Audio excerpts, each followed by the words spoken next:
प्रेरणा अपनी सास लता और पति मुकुल के साथ रहती है। जब प्रेरणा की ननद ओजस्वी गर्भवती होती है, तभी वो अपने मायके रहने आती है। ओजस्वी बेटा, अब तू मायके आ गई है ना, तो तुझे किसी बात की चिंता करने की कोई जरूरत नहीं है। बस अपना और अपने कोख में पल रहे बच्चे का ख्याल रख। आराम कर यहाँ पर। हाँ मम्मा। ओजस्वी, ये देख, मैंने तेरे फेवरेट डार्क चॉकलेट्स लाए हैं और ये कॉटन कैंडी भी। ये सब तुझे बहुत पसंद है ना? हाँ मुकुल भैया, थैंक यू सो मच। अब ओजस्वी अपने मायके में ही आराम से रहा करती है और घर का कोई काम नहीं करती। और वो अपनी भाभी को ऑर्डर दे देकर उसे परेशान करके रख देती है। अरे भाभी सुनो ना, मेरे कमरे में जो पर्दे हैं ना, वो काफी डार्क कलर के हैं और वो कलर मुझे बिल्कुल भी नहीं पसंद। आप एक काम कीजिए, उन्हें बदलकर लाइट कलर के पर्दे लगा दो। और हाँ, वो काम होने के बाद में आप मेरे लिए आलू के पकोड़े बना देना, वो मुझे बहुत पसंद है। बस इतना ही? अरे और भी काम बताइए ननंद साहिबा। नहीं भाभी, और कुछ रहा तो मैं आपको बता दूंगी। क्या भाभी, आप भी पहले ये काम तो कर लो। ओजस्वी की बातें सुनकर प्रेरणा को उस पर काफी गुस्सा आने लगता है। आफत कही कि ये लड़की नखरे तो ऐसे कर रही है जैसे प्रेग्नेंट होकर इसने मेरे ऊपर कोई मेहरबानी की है। नालायक कही कि मुझे तो इसने नौकरानी बना के रखा है। ए बहू, किसको नालायक कह रही है तू? आपकी बेटी को माँ जी। अरे नाक में दम करके रखा है उसने मेरे। अरे पानी के जग में से पानी का ग्लास तक मैं उसे भरकर देती हूँ। थोड़ा तो काम उसे भी करना चाहिए ना, ऐसा थोड़ी होता है। अरे इतने नखरे कौन करता है? वो प्रेग्नेंट हुई है, बीमार नहीं, जो वो मुझसे इतना काम करवा रही है। अरे इतना काम तो आप भी नहीं करवाती मुझसे। अरे सत्यानाश हो तेरा, कितने पापी मन की है तू। अपनी ही ननंद के लिए इतना भी नहीं कर सकती क्या तू? चुपचाप अपना फर्ज निभा। और खबरदार, अगर उसे कुछ बुरा भला बोला तो मेरी बेटी गर्भवती है, उसे कुछ नहीं बोलेगी तू। और अगर कुछ बोला तो तेरी जबान खींच लूंगी मैं। लता की बातें सुनकर प्रेरणा अपना मुंह बना लेती है और उसकी ननंद के आने के 2 दिन बाद अचानक से उसकी सास चंदा भी आ जाती है। अरे समदन जी, आप आइए आइए। क्या बात है, बहू के बिना चैन नहीं पड़ रहा क्या आपको? अरे लता बहन, अब आपको क्या ही बताऊं, बहू के बिना तो घर एकदम सुना सुना सा लग रहा है। खैर, मैंने कहा कि मैं ही चली आती हूँ उससे मिलने। अच्छा किया मम्मी जी, जो आप यहाँ पर मुझसे मिलने चली आई। हाँ आंटी जी, आपको देखकर बहुत अच्छा लगा। अच्छा आप सब बैठिए, मैं आप सबके लिए चाय बना कर लाती हूँ। प्रेरणा, मेरे लिए ना वो अदरक और मुलेठी वाली चाय बनाना, और साथ में थोड़े वो आलू के पकोड़े हो जाए तो मजा आ जाएगा। और बहू, मेरी चाय अलग बनाना, उसमें अदरक मत डालना, सिर्फ दालचीनी और इलायची डालना। और मेरे लिए एक कोल्ड कॉफी बना दो भाभी। और हाँ, एक ग्रिल चीज सैंडविच भी बना देना, वो खाने का मुझे बहुत मन कर रहा है। और वो तो आप एकदम कमाल का बनाती हो। ठीक है ओजस्वी, बनाती हूँ मैं। और हाँ प्रेरणा, वो आलू के साथ साथ प्याज के भी पकोड़े बनाना। क्यों लता बहन? हाँ हाँ, क्यों नहीं, बना दो बहू। ठीक है माँ जी। उनकी एक एक फरमाइशी सुनकर प्रेरणा अब सब खाना गुस्से में बनाने लगती है। एक ननंद ही काफी नहीं थी क्या, जो अब मेरे सर पर नाचने के लिए उसकी सास भी आ गई है। ये चाय और पकोड़े खाकर इन्हें तो गंदा वाला बवासीर होना चाहिए। दिन रात बस ठूसते ही रहते हैं। रसोई में काम करने तो कोई भी नहीं आता, इनको तो बस ऑर्डर ही देना आता है। और एक मैं ही पागल हूँ जो यहाँ रसोई में पसीने बहा बहा कर खाना बनाती हूँ। इन्हें तो ऐसा लगता है कि मैं तो इनकी मुफ्त की नौकरानी हूँ। ना जाने कहाँ पर जाकर फेडेंगे ये सारे पाप। उस दिन चाय और नाश्ता होने के बाद में चंदा वहां से चली जाती है। लेकिन अब उसका ओजस्वी के घर में आना जाना काफी बढ़ जाता है और वो सारा दिन वहीं पड़ी रहती है और प्रेरणा को अपनी ननंद के साथ साथ ननंद की सास की भी सेवा करनी पड़ती है। ऐसे ही एक रोज प्रेरणा अपने सास के पैरों की मालिश कर रही होती है। हाँ बहू, थोड़ा ऊपर। हाँ हाँ हाँ, वही वही वहीं पर बहुत दर्द है। अब कैसा लग रहा है माँ जी? आराम तो लग रहा है ना? हाँ बहू, बहुत अच्छा लग रहा है। अच्छा प्रेरणा, लता बहन के बाद में मेरे भी घुटनों की मालिश कर देना। मुझे भी बहुत दर्द हो रहा है। अब ओजस्वी होती तो मैं उससे ही करा लेती, लेकिन अब वो गर्भवती है ना, तो अब मेरी सेवा कौन करेगा? करेगी ना तू बेटा? हाँ ठीक है चंदा काकी, मैं कर दूंगी। फिर शाम होने पर चंदा ओजस्वी के मायके से ही खाना लेकर जाती है ताकि उसे बाद में घर जाकर काम न करना पड़े। अरे प्रेरणा बेटा, आज ना ओजस्वी के ससुर जी का व्रत है, तो तू उनके लिए राजगिरी के थेपले, कुट्टू के आटे की पुड़िया और लौकी की सब्जी दे दे बनाकर। चंदा की इतनी फरमाइशें सुनकर प्रेरणा को बहुत गुस्सा आता है। काकी जी, अगर उनका व्रत है तो उन्हें फल खाने के लिए कहिए ना। ये इतना सारा खाना क्यों ठूस रहे हैं? क्या? नहीं, मेरा मतलब ये है कि इतना सब खाने के बाद में उन्हें तकलीफ भी हो सकती है ना, इसीलिए मैं कह रही थी कि उन्हें फल खाने के लिए कहिए। अरे नहीं नहीं बेटा, ऐसा कुछ भी नहीं होगा। तुम बस अच्छे से बना दो। वैसे तुम्हारे हाथ में बहुत स्वाद है। अब इतने दिनों से तुम्हारे ही हाथ का खाना खा रही हूँ ना, तो मुझे तुमसे पूरी उम्मीद है कि ये खाना भी तुम अच्छा ही बनाओगी। प्रेरणा को अब ना सिर्फ अपने ससुराल का बल्कि अपनी ननद और उसके ससुराल का भी काम करना पड़ता है और इतने सारे काम कर करके उसका दिमाग हर वक्त गर्म ही रहता है। फिर रात में, अरे क्या यार प्रेरणा, आजकल तुम्हारा मूड हर वक्त इतना सड़ा हुआ क्यों रहता है? कभी तो मुस्कुरा लिया करो। अरे जब एक साथ मेरे कंधे पर इतने सारे कामों की जिम्मेदारी होगी तो उसमें मैं कैसे मुस्कुरा सकती हूँ? तुम्हारी बहन कम थी क्या जो अब उसकी सास और उसके ससुराल की भी सेवा करनी पड़ रही है? सबके सब दिन भर मेरा खून चूसते रहते हैं। अरे प्रेरणा, क्यों इतनी चिड़चिड़ कर रही हो? ये तो बस थोड़े ही दिनों की बात है, क्योंकि ओजस्वी एक ना एक दिन वापस अपने ससुराल चली जाएगी। अच्छा वो सब छोड़ो और कुछ अच्छी बातें करो। अरे हटो यार, दिमाग की दही मत करो फालतू में। मैं पहले ही थक चुकी हूँ और तुम तो अपना मुंह बंद ही रखो, वरना मेरे मुंह से कुछ गंदा निकल जाएगा तुम्हारे लिए। प्रेरणा को गुस्से में देखकर मुकुल शांत हो जाता है। फिर एक दिन लता हिसाब किताब कर रही होती है। हे भगवान, जो राशन 30 दिन में खत्म होना चाहिए वो तो अब 15 दिन में ही खत्म हो गया है। खत्म होगा भी क्यों नहीं माँ जी? आपकी बेटी की सास यहाँ से रोज खाना जो लेकर जाती है। हाँ बहू, ये बात तो तू सही कह रही है। तो अब आपको ही उनकी खातिरदारी करनी होती है और आपने ही उन्हें इतना सर पर चढ़ा रखा है। अरे ओजस्वी का करने में कुछ भी नहीं है। उस पर तो मुझे गुस्सा भी आता है और उतना प्यार भी आता है, लेकिन उसकी सास और उसके ससुराल वाले, उनकी इतनी खातिरदारी मैं क्यों करूं? अरे उनसे तो मैं कितनी परेशान हो चुकी हूँ। वो तो बस मुझे ऑर्डर पे ऑर्डर देती रहती है। अरे उनकी इतनी बात तो आपकी बेटी ने भी नहीं सुनी होगी जितना कि मैं सुनती हूँ।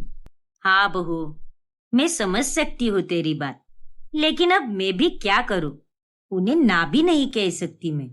और प्रेरणा अपनी ननंद की सास से बहुत परेशान हो जाती है, इसीलिए वो एक साजिश रचती है और सबको बताती है कि वो प्रेग्नेंट है।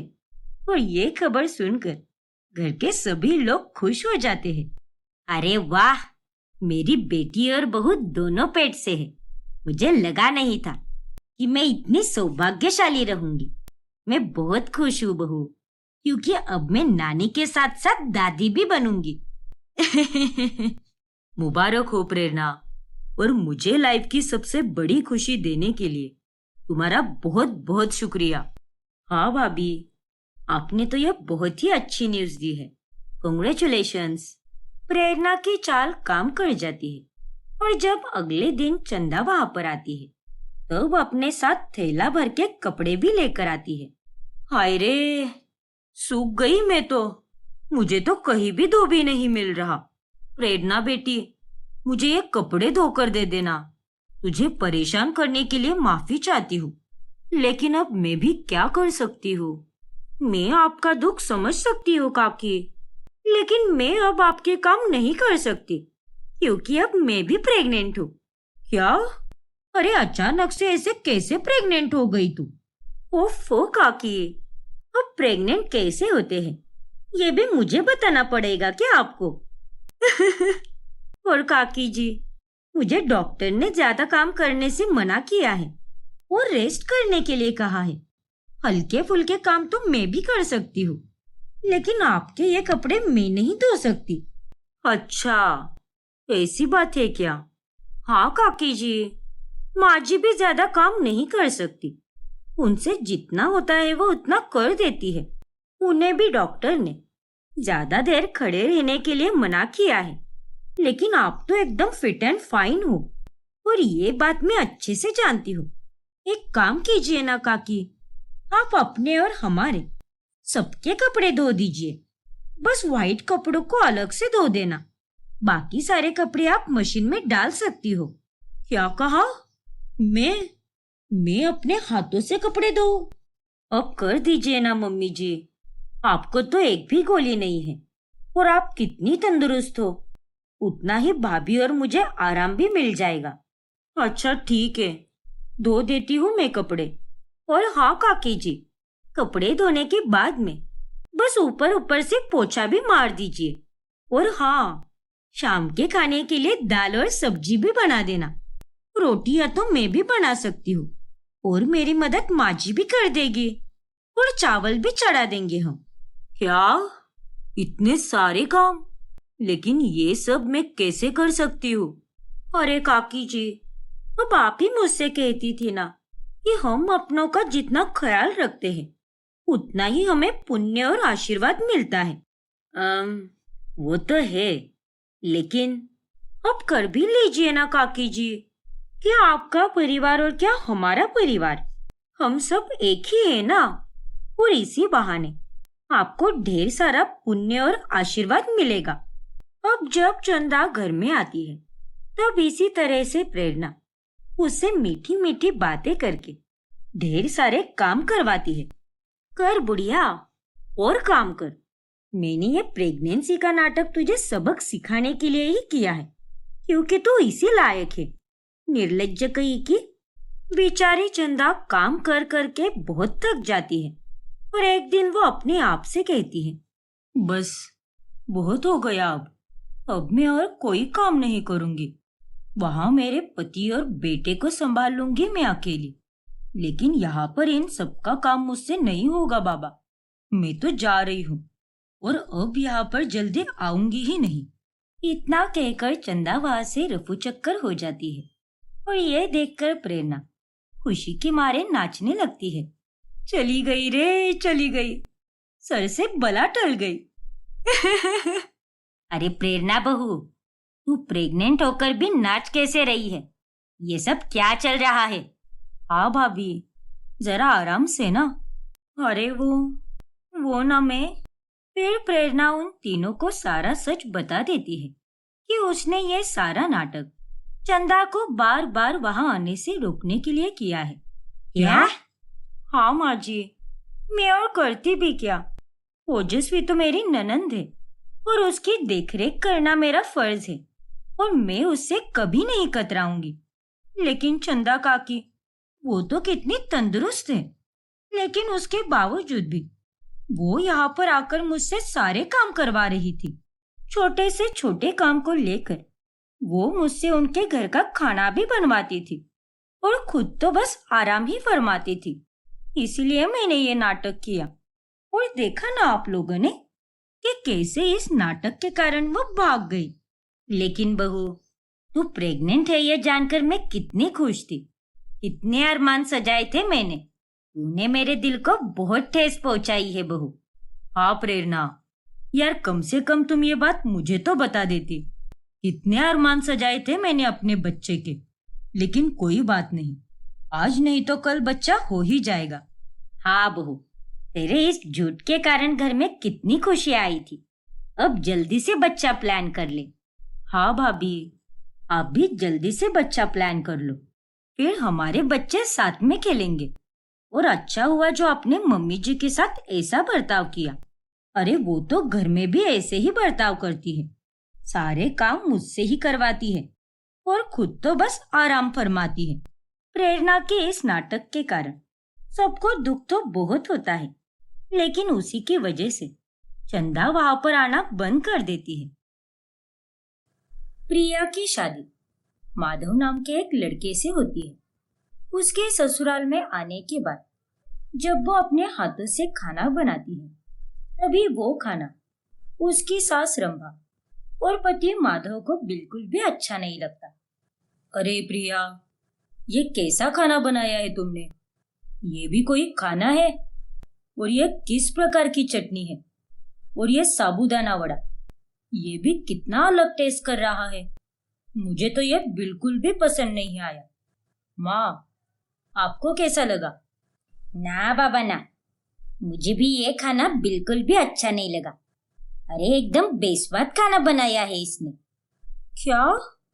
अरे आप दोनों ये कैसी बातें कर रहे हो?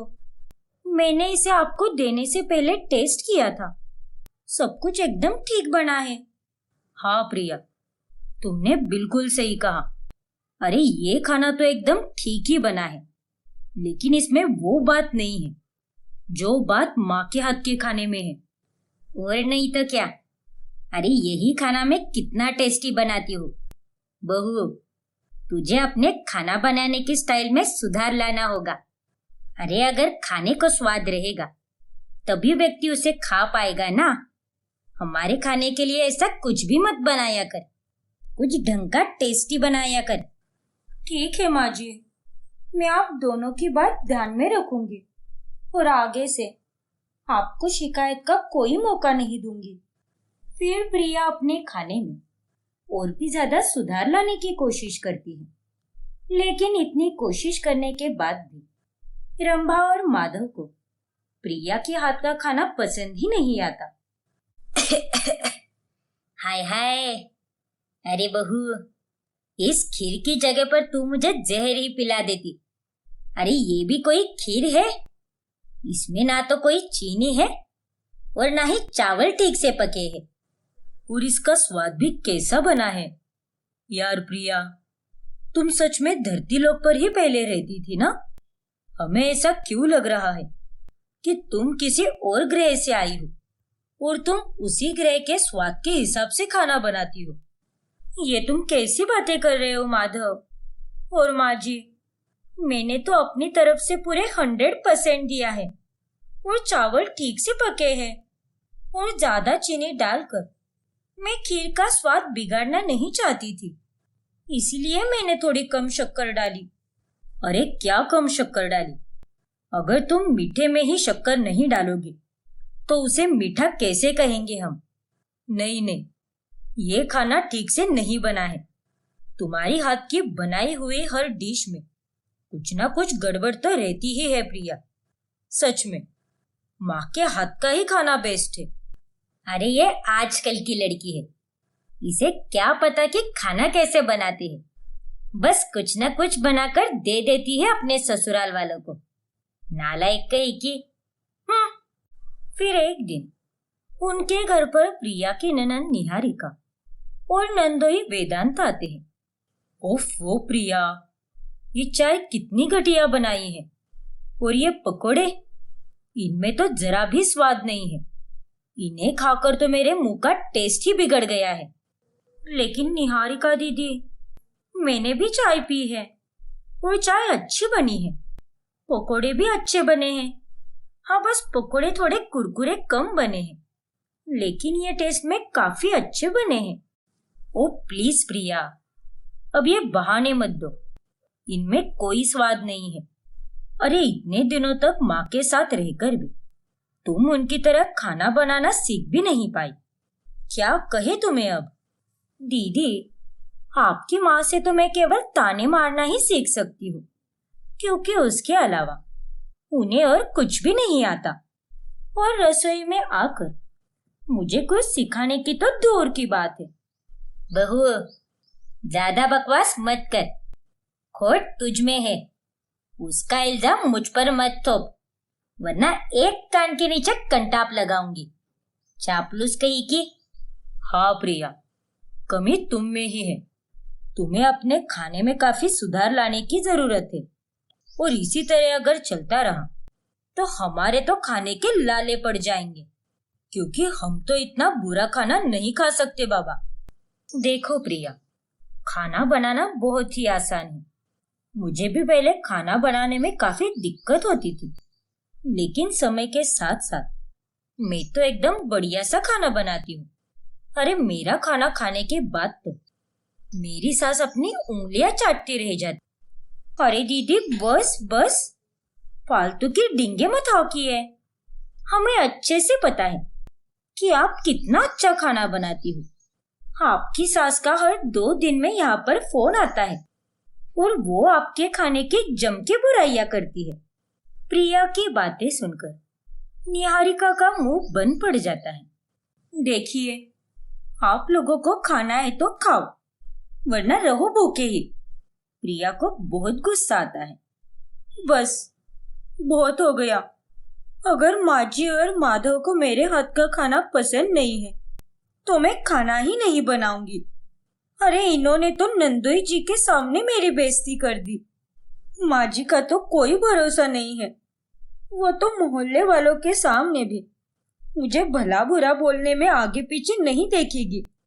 आखिर हर सास का वही काम होता है ना, दूसरों के सामने अपनी बहू की चुगलियां करना। फिर अगले दिन रंभा और माधव नहा धोकर हॉल में आते हैं। तब डाइनिंग टेबल को खाली देखकर वो प्रिया से कहते हैं, अरे प्रिया बहू, ये क्या, डाइनिंग टेबल खाली क्यों है? तुमने आज का नाश्ता बनाया नहीं क्या? क्या हो गया है तुम्हें? आखिर खाना क्यों नहीं बनाया तूने? माँ जी, अब आप दोनों को मेरे हाथ का खाना पसंद नहीं है ना, इसीलिए मैंने सोच लिया है कि आज से मैं खाना ही नहीं बनाऊंगी। क्या? ये तुम कैसी बातें कर रही हो प्रिया? तुम खाना बनाओगी नहीं तो कौन बनाएगा? माँ जी बनाएगी माधव। अब वो तुम ही हो जो हर बार अपनी माँ के हाथ के खाने की तारीफें करते रहता है। इसीलिए आज से इस घर में माँ जी ही खाना बनाएगी। रोज रोज आप दोनों से बुराइयां और ताने सुनने से अच्छा तो यही होगा ना कि मैं कुछ भी ना बनाऊं और यही सही रहेगा। और वैसे भी बेस्वाद खाना खिलाकर मैं अपनी सास और अपने पति को दुखी नहीं करना चाहती। ठीक है प्रिया, वैसे तुम सही हो। तुम्हारे हाथ का बेस्वाद खाने से अच्छा तो यही है कि मैं माँ के हाथ का खाना खाऊं। आज से माँ ही खाना बनाएगी। कोई बात नहीं, तुम चिंता मत करो। क्यों माँ, बनाओगी ना आप खाना? हाँ हाँ बेटा, क्यों नहीं, बिल्कुल बनाऊंगी खाना। अब रंभा को रसोई में जाकर खाना बनाना ही पड़ता है और अपनी माँ के हाथ का खाना खाकर माधव उसके खूब तारीफ करता है। ओहो, क्या बात है माँ, मजा ही आ गया। ये है असली खाना। मुझे ये पूड़ी और ये मटर आलू बहुत पसंद है। देखा प्रिया, इसे कहते हैं खाना। देखा बहू, ये खाना मेरे हाथ का है। शायद अब तुझे समझ आएगा कि माँ के हाथ का खाना कैसा होता है। हाँ माँ जी, आपने बिल्कुल सही कहा। और अब मैं समझ गई कि माधव आपकी इतनी तारीफ क्यों करता है। आपके हाथ से बनाया यमी यमी खाना खाकर मैं तो आपकी फैन ही हो गई हूँ। अब तो मैं हर रोज आपके हाथ का खाना खाऊंगी। बहुत मजा आएगा। क्या? लेकिन प्रिया बहू। अरे माँ, प्रिया बिल्कुल सही कह रही है। अब से खाना आप ही बनाओगी, वरना प्रिया के हाथ का खाना खाकर जेल के कैदियों की तरह महसूस होता है मुझे। पेट भी नहीं भरता मेरा। अपने बेटे की बात सुनकर रंभा अब बुरी तरह फंस जाती है और अब उसे ही खाना बनाना पड़ता है। पहले दिन तो वो खाना बना लेती है, लेकिन दूसरे दिन क्या हुआ माँ जी? मैंने तो पूरे घर की सफाई कर दी, सारे कपड़े भी धो दिए और इस्त्री भी कर दी, लेकिन अभी तक आपने खाना नहीं बनाया। अरे अभी माधव के निकलने का समय हो गया है, 10 बज चुके हैं। आखिर कब बनाओगी आप खाना? अरे बहू, आज मेरी कमर में बड़ा दर्द हो रहा है, इसीलिए मुझसे खड़ा ही नहीं हो रहा। तू एक काम कर, आज तू ही खाना बना दे। अरे नहीं नहीं माँ जी, ये आप क्या बोल रही हो? मैंने खाना बनाने की ड्यूटी से पहले ही इस्तीफा दे दिया है और मुझे आपके और माधव की जबान की टेस्ट खराब नहीं करनी है, इसीलिए मैं ये रिस्क फिर से नहीं उठा सकती। अब क्या खाना है और क्या नहीं, ये सब आप दोनों ही देख लो। तभी वहां पर माधव आता है। अरे माँ, अब जब आपकी कमर में दर्द हो रहा है तो मैं बाहर से ही कुछ खा लूंगा और आपके लिए कुछ भिजवा दूंगा। ठीक है बेटा, जैसे तुझे सही लगे। अब हर 2 दिन में रंभा कोई ना कोई बहाना देती है और वो रोज रोज खाना बनाकर काफी ज्यादा परेशान हो जाती है। हे भगवान, ये कहाँ फंस गई मैं? बहुत जैसा भी खाना बनाती थी वो इतना भी बुरा नहीं था, पर मैंने और माधव ने ही उसके खाने में कमियां निकाल निकाल कर उसे उकसाया है। अपने लिए हमने खुद से ही मुसीबत खड़ी कर ली है, लेकिन मुझसे ये रोज रोज का खाना बनाना नहीं हो रहा। ऐसे ही एक दिन रंभा उसी गांव में उनके किसी रिश्तेदार के पास गई होती है। तभी माधव प्रिया के पास आता है। अरे प्रिया, बन गया क्या खाना? मुझे बहुत भूख लगी है, प्लीज जल्दी कुछ दे दो ना खाने को। अरे माधव, तुम भूल गए हो क्या? माँ जी तो अपने रिश्तेदार के पास गई है और तुम्हें तो उनके ही हाथ का खाना पसंद है, और इसीलिए मैंने तुम्हारे लिए कोई खाना नहीं बनाया। क्या? हाँ माधव, तुम एक काम करो, माँ जी को फोन लगाओ और उन्हें बोलो कि तुम खाना खाने आ रहे हो, और जब तक तुम वहां पर पहुंच जाओगे तब तक माँ जी तुम्हारे लिए कोई ना कोई पदार्थ तो बना ही देगी। अरे तुम पागल हो गई हो क्या प्रिया? सिर्फ खाने के लिए मैं अपने रिश्तेदार के घर कैसे जा सकता हूँ? वो लोग क्या कहेंगे मुझे? अरे उसमें कौन सी बड़ी बात है, कह देना कि तुम्हें मेरे हाथ का खाना नहीं पसंद और तुम्हें तो सिर्फ अपनी माँ के हाथ का खाना ही पसंद है। लेकिन फिर भी तुम्हें अगर इतना ही खराब लग रहा है तो तुम बाहर किसी रेस्टोरेंट में खाना खा लो, और वैसे भी 2 दिन पहले भी तुमने बाहर से ही तो खाना मंगवाया था।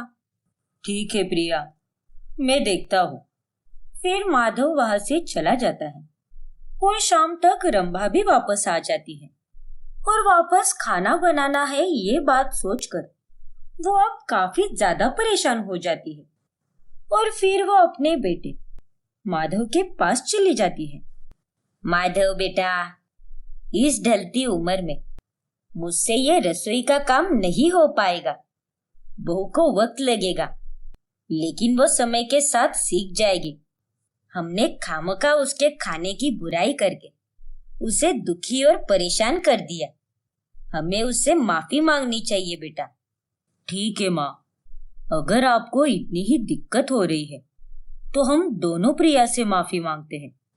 फिर माधव और रंभा दोनों प्रिया के पास चले जाते हैं और उससे माफी मांगते हैं। हमें माफ कर दो प्रिया, हमने तुम्हारे खाने के बारे में बहुत बुरा भला बोलकर तुम्हें हर्ट किया है। हमें तो तुम्हारे खाने में बस कमियां ही नजर आई, लेकिन तुम्हारी छोटी छोटी कोशिशों को हम दोनों ने भी नजरअंदाज किया। हाँ बहू, माफ कर दे हमें। मैं जानती हूँ तू धीरे धीरे ही सही, लेकिन अच्छा खाना बनाना जरूर सीखेगी। और तू इतना बुरा भी खाना नहीं बनाती है। सच कह रही हूँ बहू। हाँ माँ जी, मैं भी ये बात अच्छे से जानती हूँ कि मैं इतना अच्छा खाना नहीं बनाती और धीरे धीरे समय के साथ सीख भी जाऊंगी। लेकिन आप दोनों ने ही ताने दे देकर मुझे ये फैसला लेने पर मजबूर किया था।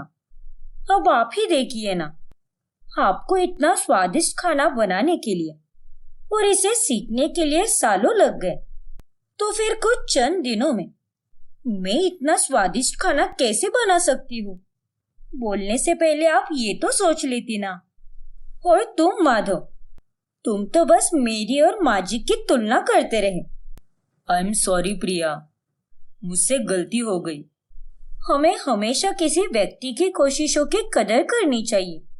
वो व्यक्ति आपको खुश करने के लिए जो भी प्रयास कर रहा है, उसकी इज्जत करनी चाहिए।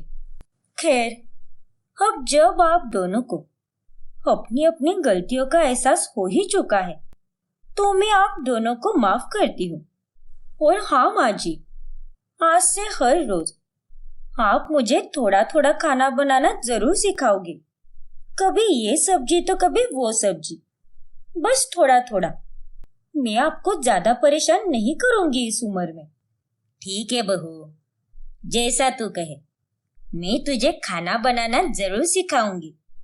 और इस तरह समय के साथ साथ रंबा से खाना बनाना सीखने पर प्रिया भी अच्छे से खाना बनाने लगती है और पूरा परिवार साथ मिलकर हंसी खुशी रहने लगता है।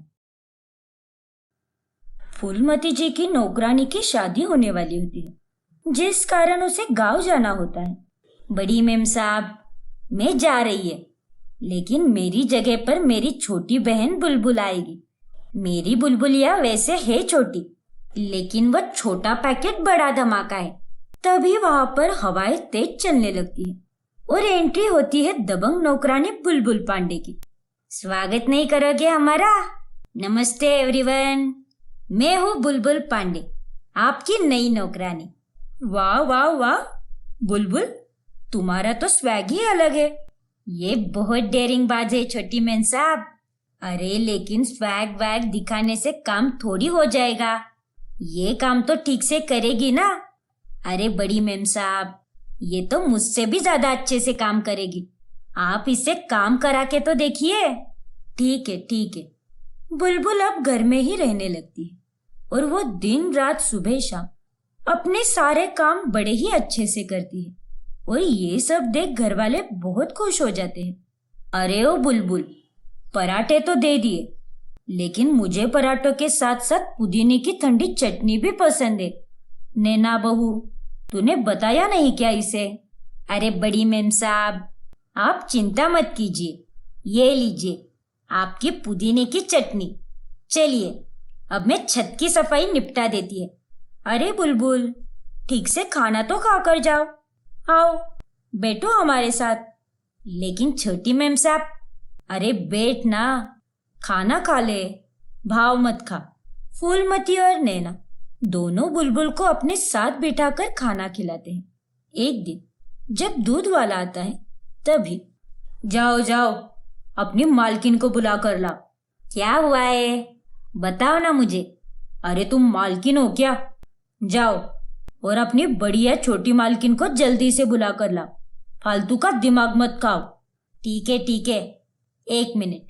फिर बुलबुल फूलमती को बुला कर लाती है और वो हिसाब किताब के अनुसार उसे पैसे देती है। 1 मिनट बड़ी मेम साहब, इसे पूरे पैसे मत दीजिए। क्या? लेकिन क्यों? इसने आपसे पूरे 15 दिन के पैसे मांगे हैं, लेकिन ये तो 2 दिन आया ही नहीं। रोज मैं उसे दूध का पतीला देती हूँ, इसीलिए मैं अच्छी तरह से नोट करके रखती हूँ। ओए 2 कौड़ी की नौकरानी, अपने काम से काम रख। तू इस घर की मालकिन नहीं है। मैडम जी, मैंने सभी दिन दूध दिया है। नहीं मालकिन, मेरा यकीन कीजिए। ए लुक्के, झूठ मत बोल। लगता है तेरी जबान कुछ ज्यादा ही चल रही है। अपनी हैसियत के हिसाब से बात कर। समझी ना? तू कौन होता है मुझे मेरी हैसियत के बारे में बताने वाला? और जबान तेरी ज्यादा चल रही है। चुपचाप जितने पैसे हुए हैं उतने ले और निकल यहाँ से, वरना तेरे इस दूध के पतीले से तेरा ही सर फोड़ दूंगी मैं, नालायक आदमी। गुस्सेल बुलबुल की बातें सुनकर दूध वाला एकदम शांत हो जाता है और जितने पैसे हुए होते हैं उतने पैसे लेकर वहां से चला जाता है। फिर एक रात जब नैना और फूलमती दोनों के पति बिजनेस ट्रिप पर गए होते हैं, तभी घर पर सिर्फ तीनों ही होते हैं। उस रात घर में अचानक से चोर घुस आते हैं और उन्हें देख नैना और फूलमती बहुत डर जाती है। वो पिस्तौल निकालकर उन दोनों को निशाने पर धरते हैं। चुपचाप सारा पैसा और जेवरात निकाल कर दे, वरना यही तुझे ठोक दूंगा। नहीं, छोड़ दो हमें, छोड़ दो। ओए बुढ़िया, चल चल, टाइम वेस्ट मत कर, फटाफट से पैसा निकाल। हमें छोड़ दो, हमने तुम्हारा क्या बिगाड़ा है? ओ शैतान के बच्चों, छोड़ दो मेरी छोटी और बड़ी मेम साहब को, वरना मैं तुम में इतने छेद कर दूंगी, इतने छेद कर दूंगी कि तुम कंफ्यूज हो जाओगे कि सांस कहाँ से ले और गैस कहाँ से छोड़े। अबे चल हट, तेरी तो ऐसी की तैसी, तो एक चाटा मारूंगा तो गिर पड़ोगी तुम। बड़ी आई हम में छेद करने वाली। अच्छा, तो तुम ऐसे नहीं मानोगे, तुम्हारी मेहमान नवाजी तो करनी ही पड़ेगी। फिर बुलबुल उन दोनों चोरों को खूब पीटती है और उन्हें मार मार कर उनकी हड्डी पसली एक कर देती है, जिसके बाद वो दोनों खुद ही दुम दबाकर भाग जाते हैं। थैंक यू सो मच बुलबुल। एक चुलबुल पांडे था और एक तुम हो, हमारी दबंग नौकरानी बुलबुल पांडे। थैंक यू मेम साहब। आज अगर तू नहीं होती तो वो दोनों चोर हमें लूट कर ही चले जाते। तेरा बहुत बहुत धन्यवाद बुलबुल, तू सच में बहुत डेयरिंग बाज है। अब बुलबुल उनके लिए घर की सदस्य ही बन चुकी थी। एक दिन उनके घर में बुआ जी आती है और तभी नैना बाजार में से 2 ड्रेस लाती है। अरे वाह नैना बहू, ये दोनों ड्रेस तो बहुत ही सुंदर है, लेकिन एक ही डिजाइन के 2 ड्रेसेस क्यों लाया तूने? अरे बुआ जी, ये पिंक वाला मेरे लिए और ये रेड वाला बुलबुल के लिए। ये लो बुलबुल, तुम्हारे लिए ड्रेस। मुझे ये ड्रेस बहुत पसंद आया, इसीलिए सेम ड्रेस में दूसरा कलर तुम्हारे लिए ले आई। थैंक यू छोटी मेम साहब। यू आर वेलकम बुलबुल। अरे लेकिन नैना बहू, नौकर चाकरों को थोड़ी कोई नए कपड़े देता है, वो भी बिना तीज त्योहार के। हम तो फटे पुराने कपड़े ही देते हैं। नहीं दीदी, ये बुलबुल हमारे घर की नौकरानी नहीं बल्कि घर की सदस्य ही है। इसने हमारे लिए बहुत कुछ किया है। हाँ बुआ जी, बहुत कम समय में ही इसने हम सबके दिलों में अपनी जगह बना ली, इसीलिए हमें इससे बहुत लगाव है। अब जैसे जिसकी सोच। बुआ जी को मन ही मन बहुत गुस्सा आता है। आई बड़ी घर की सदस्य बनने। अरे ये छोटे की लुगाई और नैना बहू दोनों एकदम बेवकूफ है। इन्होंने ही इस नौकरानी को सर पर चढ़ा कर रखा है, लेकिन मैं इसे इसकी औकात दिखा कर ही रहूंगी और इसे घर के बाहर निकालूंगी। फिर बुआ जी बुलबुल को घर से बाहर निकालने के लिए नैना की अलमारी में से उसका सोने का हार चुराती है और उसे जाकर बुलबुल के कमरे में छुपा देती है। अब आएगा असली मजा, जब ये हार ढूंढने पर बुलबुल के कमरे में मिलेगा, तब तो नैना और फूलमती पर चढ़ा हुआ सारा नौकरानी का बुखार एक झटके में उतर जाएगा। और फिर इनकी ये दबंग नौकरानी हो जाएगी घर के बाहर। फिर अगले दिन जब नैना अपना हार अलमारी से गायब देखती है, तब वो बहुत घबरा जाती है। अरे नहीं, मेरा हार, मेरा सोने का हार अलमारी में नहीं है माँ जी, ना जाने कहाँ चला गया। ऐसे कैसे चला गया बहू? ठीक से देख, वही होगा। ठीक से ढूंढा ना तूने? हाँ माँ जी, मैंने बहुत बार देखा, लेकिन अलमारी में हार है ही नहीं। घबराओ मत बहू, चलो हम सब साथ में ढूंढते हैं, यही कहीं होगा। तुम रखकर कहीं भूल गई होगी। फिर सभी घर वाले मिलकर उस हार को ढूंढने लगते हैं, लेकिन किसी को वो हार नहीं मिलता। फूलमती, नैना बहू, कहीं इस नौकरानी बुलबुल ने तो नहीं चुराया ना हार? क्या? ये आप कैसी बातें कर रही है बुआ जी? मैंने हार नहीं चुराया है। दीदी, आप भूल रही है। बुलबुल हमारे घर की सदस्य ही है। आप उस पर इस तरह का शक कैसे कर सकती हो? हाँ बुआ जी, बुलबुल ऐसा कभी नहीं कर सकती। जब देखो तब तुम दोनों बुलबुल की नाम की माला जपती रहती हो। तुम दोनों ये भूलो मत कि ये आखिरकार है तो बाहर वाली नौकरानी ही। ठीक है बुआ जी, अगर आपको लगता है कि चोरी मैंने की है तो मैं अपने पहचान वाले सिद्ध पुरुष बाबा को बुलाती हूँ। उन्होंने बरसों की तपस्या की है। वो चोर को भी पकड़ लेंगे और ये भी बता देंगे कि आखिर हार कहाँ है। हाँ बुलबुल, यही सही होगा। ठीक है, बुला लो ना, फिर हो जाए दूध का दूध और पानी का पानी। फिर बुलबुल बाबा को लेकर आती है। पुत्री, चोर इसी घर में है और चोरी का माल भी इसी घर में है। लेकिन बाबा, चोरी किसने की है और कहाँ है मेरा हार? प्लीज बताइए ना। सीधे और सरल तरीके से नहीं बताऊंगा मैं। ये लो, सभी एक एक लाठी ले लो। फिर बाबा सबको लाठियां देते हैं। इनका क्या करें हम? ये सारी जादुई लाठियां है। जो चोर है उसकी लाठी कल 2 इंच बढ़ जाएगी और तभी पता चल जाएगा कि असली चोर कौन है। इतना कहकर बाबा वहां से चले जाते हैं। लाठी 2 इंच बढ़ जाएगी, इस डर से बुआ जी बहुत घबराती है और वो लाठी लेकर अपने कमरे में आती है। चोर की लाठी तो 2 इंच बढ़ जाएगी। असल में चोर तो मैं ही हूँ। इसका मतलब मेरी ही लाठी 2 इंच बढ़ जाएगी। नहीं नहीं, मेरी लाठी 2 इंच बढ़े उससे पहले ही मैं अपनी लाठी को 2 इंच कम कर देती हूँ। हाँ, यही सही होगा। फिर बुआ जी अपनी लाठी को 2 इंच कम करके काट देती है। अगली सुबह जब सबकी लाठियां चेक की जाती है तभी बुआ जी की लाठी बाकियों की लाठी से छोटी होती है। चोर तुम्हारी बुआ जी ही है, क्योंकि मैंने ये झूठ कहा था कि ये लाठियां जादुई है, जबकि ये मामूली लाठियां थी और बुआ जी चोर थी। इसीलिए ये लाठी 2 इंच बढ़ जाएगी। इस खौफ से इन्होंने अपनी लाठी को 2 इंच कम कर दिया। अरे नहीं! बुआ जी का पर्दाफाश हो जाता है। सभी लोग ये देखकर हैरान हो जाते हैं, लेकिन सबसे ज्यादा उन्हें झटका तब लगता है जब उन्हें ये पता चलता है कि बुआ जी ने हार बुलबुल के कमरे में छुपाया है। दीदी, ये आपने बहुत ही घिनौनी हरकत की है। इस बेकसूर बुलबुल को फंसाने के लिए आपने ये सब क्यों किया? हाँ बुआ जी, आपने ये बहुत गलत किया है। शुक्र है कि हमें आपके बारे में पता चल गया, वरना ना जाने इस बेचारी को क्या क्या सहना पड़ता। आपने हमारी घर की सदस्य के साथ ऐसा किया है। हम आपको कभी माफ नहीं करेंगे। नहीं नहीं फूलमती, ऐसा मत कहो। प्लीज मुझे माफ कर दो, मुझसे भूल हो गई। लेकिन बुआ जी को कोई माफ नहीं करता और उन्हें वो घर छोड़कर जाना पड़ता है। बुलबुल, ये तो बहुत ही अच्छा किया तूने, जो तू उस बाबा को लेकर आ गई। कितने ज्ञानी थे वो बाबा। अरे दीदी, वो कोई बाबा बाबा नहीं थे, वो तो मेरा एक चचेरा भाई था। मैंने ही उसको बोला था, क्योंकि मैंने बुआ जी को अपने कमरे में हार रखते हुए देख लिया था, इसीलिए ये सब नाटक करना पड़ा। वाह बुलबुल, तू तो सच में दबंग है।